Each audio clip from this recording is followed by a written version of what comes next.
नमस्कार। आज की कहानी है बहू का बर्थडे। रीमा ने आंखें खोली और बड़ी फुर्ती से उठी। बाप रे, 8 बज गए। यह कैसे हो सकता है? मैं पिछले कई सालों से इतनी देर तक नहीं सोई हूँ, फिर यह आज कैसे हो गया? आज प्रीति की तो स्कूल गई, मोहित को अब ऑफिस के लिए देर हो जाएगी। फालतू में अब उनकी बातें सुननी पड़ेगी। वह सब तो ठीक है, लेकिन माँ जी, वह दिन भर में कितनी बकबक करेंगी और मुझे इतनी देर कैसे सोने दिया उन्होंने? अब तक तो उन्होंने घर सिर पर चढ़ा लिया होगा। क्या हुआ होगा? रीमा जल्दी से उठने लगी। मोहित खुश चेहरे के साथ आया। वह अभी तैयार होकर, गुड मॉर्निंग रीमा। रीमा, क्यों उठी तुम? सो जाओ ना आराम से।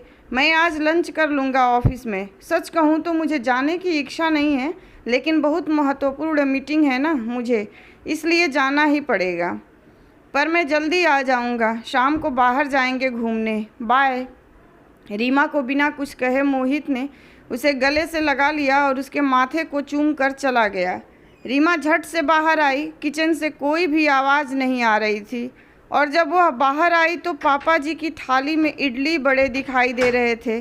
सांभर से बहुत अच्छी महक आ रही थी, लेकिन वह पैकेट से सांभर नहीं निकाल पाए। यह लोग कंटेनर में ठीक से क्यों नहीं दे सकते? अगली बार कंटेनर घर से ही दे देना। और इस घर में मुझे एक चम्मच भी नहीं मिलता। पापा जी बोले। रुकिए जी, आप ज़रा, मैं निकाल देती हूँ, नहीं तो आप सब सांभर नीचे फर्श पर गिरा दोगे, मेरा काम बढ़ा दोगे। और आपके सामने ही तो है चम्मच। आपको तो कुछ कैसे नहीं मिलता क्या पता। एक काम करो, आप यह प्लेट लेकर टेबल पर बैठो, मैं देती हूँ सांभर और चटनी निकाल कर। और धीरे बोलो ज़रा, बहू कभी नहीं सोती इतनी देर तक। आज सोई है तो शांत रहें, नहीं तो आपकी आवाज़ से उठ जाएगी वह। बहू जब उठेगी तब दूंगी गर्म करके उसे भी।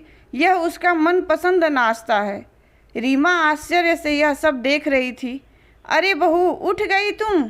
क्यों उठी? चलो अच्छा हुआ उठ गई। तुम्हारे पापा जी तुम्हारे मनपसंद का बड़ा सांभर लाए हैं, गर्मा गर्म खा लो, फिर बाद में चाय पियेंगे साथ में। माँ जी ने सुमन को टेबल पर बिठाया।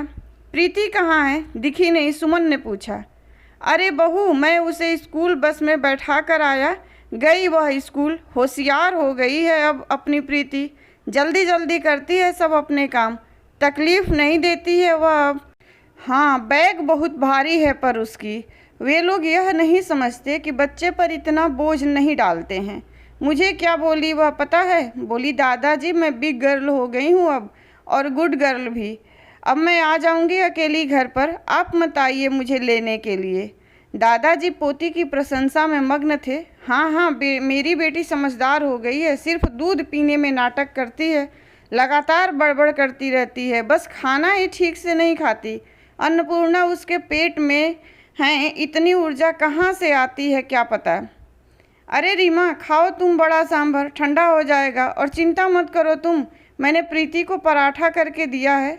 छोटा सा खाया उसने और टिफ़िन में भी ले गई, माँ जी बोली।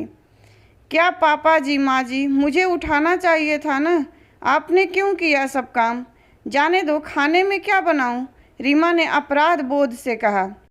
रीमा, तुम कुछ मत करो, तुम्हारी बीसी है ना, आज तो मस्त मौज करो। हमारे पड़ोस में वह चंदा आती है ना खाना बनाने के लिए, उसे बोला है मैंने आज से रोटी बनाने के लिए, बाकी का काम मैं कर लूँगी।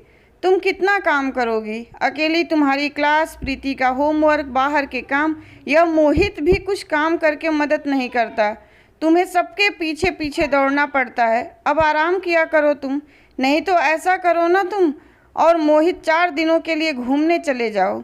बहुत दिन हो चुके हैं, वैसे भी तुम दोनों कहीं गए नहीं हो। प्रीति को यहाँ ही रहने दो, हम संभाल लेंगे उसे। आपको भी एक दूसरे के साथ वक्त बिताने की ज़रूरत है, माँ जी बोली। नाश्ते के बाद माँ जी ने चाय बनाई और तीनों ने बातें की और चाय पी। रीमा का दिन अच्छा गया। बीसी की सहेलियों के साथ मस्ती की। कल उसका खास दिन था, लेकिन आज उसका जन्मदिन उसकी सहेलियों ने मनाया। उस वजह से वह कुछ ज़्यादा ही खुश थी। मोहित जल्दी घर आऊँगा ऐसे बोला था, पर आया ही नहीं। दोस्त की आज पार्टी थी तो वह आज घर देर से आने वाला था। माँ जी और पापा जी भी सो गए। प्रीति को लेकर सुमन भी सो गई। कुछ समय बाद रीमा को बहुत आवाज़ सुनाई देने लगी। वहाँ अचानक उठ गई। प्रीति उसके बाजू में नहीं थी। वह डर गई और हॉल में आई। हर तरफ अंधेरा था और अचानक रोशनी आ गई। हैप्पी बर्थडे टू यू, अचानक जोर से बोले।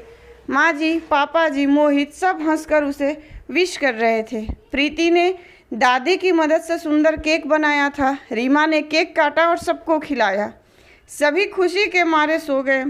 फिर बाद में सुबह रीमा उठकर देखती है तो पास में सुंदर सा ग्रीटिंग कार्ड था। उसकी बेटी प्रीति ने खुद के छोटे हाथों से बनाया था। वह कार्ड देखकर सुमन बहुत खुश हुई। उतने में एक बड़ा टेडी बियर चलते हुए उसके पास आया। सरप्राइज़ मम्मा, यह मैंने तुम्हारे लिए स्पेशल लिया है, मेरे पिगी बैंक में से सेविंग करके। रीमा को गले लगाकर उसकी लाडली बेटी बोली। रीमा की आंखों से खुशी के आंसू छलक पड़े। अब मोहित की बारी थी। उसने रीमा को कहा कि वह अपनी आंखें बंद कर ले और उसके लिए लाया हुआ खूबसूरत हीरों का हार उसके गले में डाल दिया और उसे आईने के सामने खड़ा कर दिया। वाह, अब सच में वह हार कितना खूबसूरत लग रहा है। सुंदर लग रही है मेरी रानी, लगता है जैसे यह तुम्हारे लिए ही बना है। मोहित ने खुशी से रीमा को गले लगा लिया। तभी रीमा कुछ कहने ही वाली थी कि माँ जी, पापा जी आ गए। यह दुनिया की सबसे अच्छी बहू रानी के लिए, मतलब हमारी बेटी के लिए है। माँ जी, पापा जी ने कश्मीर का टिकट रीमा के हाथों में रखा और रीमा उनके पैरों पर आशीर्वाद लेने के लिए झुकी, लेकिन माँ जी ने उसे गले लगा लिया। पापा जी ने सिर पर हाथ रखकर आशीर्वाद दिया। यह क्या माँ जी, पापा जी, इतना बड़ा सरप्राइज़! वास्तव में इसकी कोई ज़रूरत ही नहीं थी और हम दोनों ही क्यों जाएं? रीमा ने उत्साह से कहा। नहीं नहीं, हम बूढ़े लोग क्या करेंगे वहाँ? वैसे भी आप दोनों को इसकी ज़्यादा ज़रूरत है और हम प्रीति का भी अच्छे से ख्याल रखेंगे ताकि आप दोनों फुल एंजॉय कर सकें। वह सेकंड हनीमून क्या बोलते हैं ना, वो आप आ जाओगे तो हम चले जाएंगे। पापा जी ने धीरे से मोहित को आंख मारी। रीमा और मोहित दोनों शर्मा गए। चलो पैकिंग करो, आपको कल सुबह निकलना है। और आज क्या क्या खाना बनाना है? आज रीमा की पसंद का माँ जी ने फरमान किया। दिन आनंद में गया। शाम को रीमा की आरती करके माँ जी, पापा जी ने उसे ढेर सारा आशीर्वाद दिया। रीमा इस प्यार से पूरी तरह अभिभूत थी। पूरी तैयारी हो गई थी। कल सुबह जल्दी जाना है, इसलिए बैग भर के मोहित रीमा तैयार थे। कश्मीर के सपने देखकर रीमा को कब नींद आ गई वह उसे समझ में नहीं आया। दोनों कश्मीर पहुंच गए जैसे स्वर्ग ही हो। कितना खूबसूरत था सब कुछ। मोहित रीमा सब भूल कर एक दूसरे में खो गए थे। यह हंसी वादियाँ, ये खुला आसमां। मोहित गाना गा रहा था और रीमा जैसे नई नवेली दुल्हन की तरह शर्मा रही थी।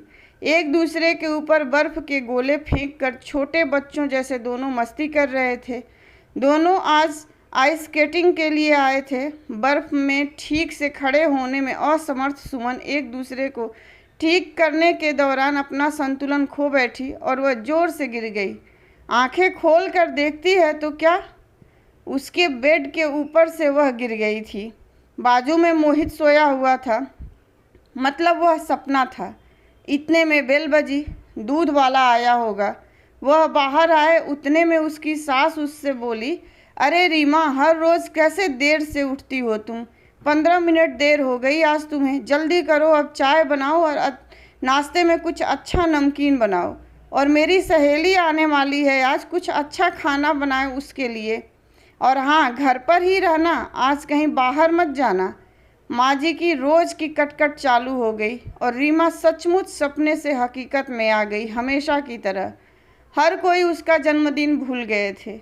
रोज़ रोज़ की भागदौड़, घर के कामकाज, सास के ताने, ससुर की फरमाइश, पति की धुन पर नाचने और बेटी की लीला देखने में वक्त उसका दिन कब खत्म होता था वह उसे भी समझ में नहीं आता था।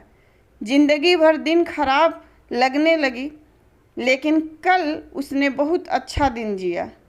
लेकिन इस एक रात के मीठे सपने में उसने इतने खुशनुमा पल जी लिए थे जो उसके लिए क्या कम था।